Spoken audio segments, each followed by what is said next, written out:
নমস্কার বন্ধুরা, কিচেন মাতা চ্যানেলে আপনাদের সবাইকে স্বাগত জানাই। আশা করি আপনারা সবাই ভালোই আছেন। আমি আজকে আপনাদের সঙ্গে শেয়ার করব ঘরে তৈরি করা আটা নুডলসের রেসিপি। তা দেখুন কেমনভাবে তৈরি করি।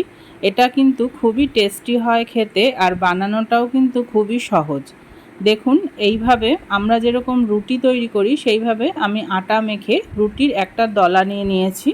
এবার এটাকে যেমন আমরা রুটি বেলি সেইভাবেই কিন্তু একটা রুটির আকারেই বেলে নিতে হবে। রুটির মতনই পাতলা করতে হবে, মোটা যেন না হয়। এবারে আমি একটা ফ্রাইং প্যানে জল গরম করতে বসিয়েছি। বেশ খানিকটা জল নিয়েছি যাতে রুটিটা ডুবে যায়। তার মধ্যে আমি 1 চামচ সাদা তেল দিলাম আর একটুখানি নুন দিয়ে দিলাম, হাফ চামচ মতন। দিয়ে যেই জলটা ফুটে উঠবে রুটিটা কিন্তু দিয়ে দিতে হবে। দিয়ে জাস্ট কিন্তু 40 থেকে 50 সেকেন্ড, এর বেশি কিন্তু একটুও না। এইটুকু ফোটালেই কিন্তু দেখবেন রুটিটা ভেসে উঠছে। এইভাবে যেই ভেসে উঠবে তখনই এটাকে তুলে নিয়ে একটা ঝাঁঝরির মধ্যে বা এরকম নেটের মধ্যে উল্টে দিয়ে ফ্যানের তলায় রেখে দিলেই কিন্তু এটা একদম শুকিয়ে যাবে।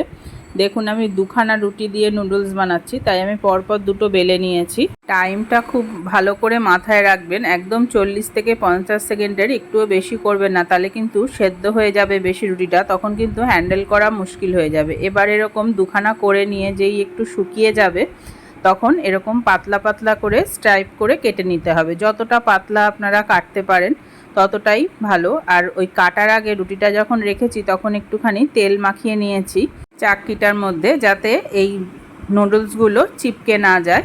দেখুন একদম কিন্তু একটার সাথে একটা লেগে যায়নি, খুব ভালো কিন্তু নুডলস এইভাবে তৈরি হয়। আর এটা হেলদিও বটে, আপনারা ইচ্ছে মতন বাচ্চাদেরকে খাওয়াতে পারেন বা যারা ডায়েট করছেন তারাও খেতে পারেন। দেখুন আমি আর এক রকমভাবে কেটে দেখিয়ে দিচ্ছি। রুটিটা একটু বড় সাইজ হলে ভাঁজ করে কাটলে কিন্তু তাড়াতাড়ি কাটাটাও হয়ে যাবে।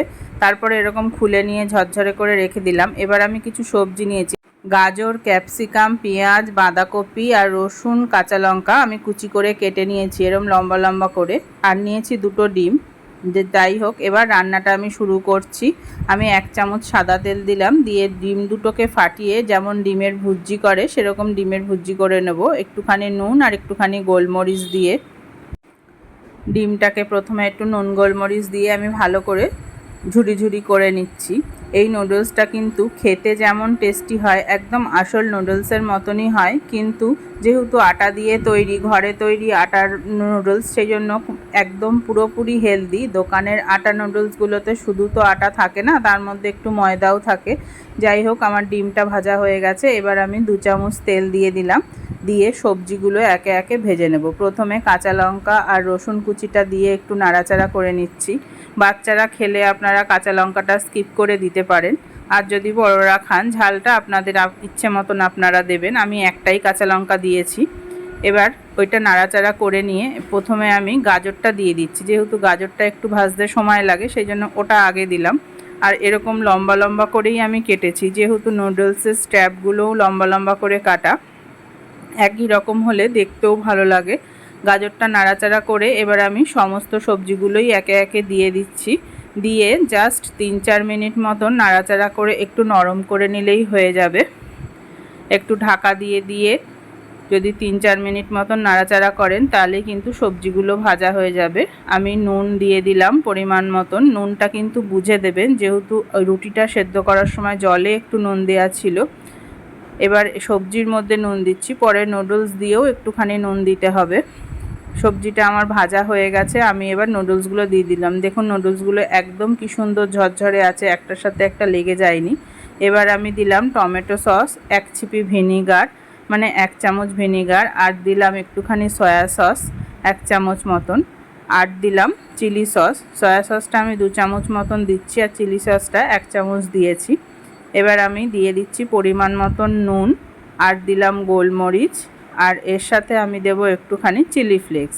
সমস্ত একসাথে দিয়ে এবার ভালো করে 2-3 মিনিট মতন একটুখানি ভাজা ভাজা করে নিতে হবে হাই ফ্লেমে, তাহলে কিন্তু নুডলসটা খুব ভালো তৈরি হয়ে যাবে। আর এই নুডলসটা খেতে কিন্তু খুবই ভালো লাগে, আটার গন্ধ কিন্তু বেরোয় না। ভালো করে ভেজে নেবেন। আমি ডিমটাও দিয়ে দিলাম এর মধ্যে। এবার জাস্ট 3-4 মিনিট মতন নাড়াচাড়া করে ভাজলেই কিন্তু আমার ঘরোয়া নুডলস একদম তৈরি। নিশ্চিন্তভাবে আপনারা বাড়ির বাচ্চাদের দিতে পারেন, নুডলস খেতে আর কোনো আপত্তি থাকবে না। আর যারা ডায়েট করছেন তারা তো অবশ্যই খেতে পারেন। তা আপনারাও বাড়িতে এইভাবে বানিয়ে দেখবেন কেমন লাগে। ভালো লাগলে একটা লাইক অবশ্যই দেবেন, আর আমার চ্যানেলটি কিন্তু সাবস্ক্রাইব করতে ভুলবেন না। আমি সবশেষে এর মধ্যে একটুখানি ধনেপাতা, চিলি ফ্লেক্স দিয়ে সার্ভ করে দিলাম হোমমেড আটা নুডল। তাহলে আজ আসি।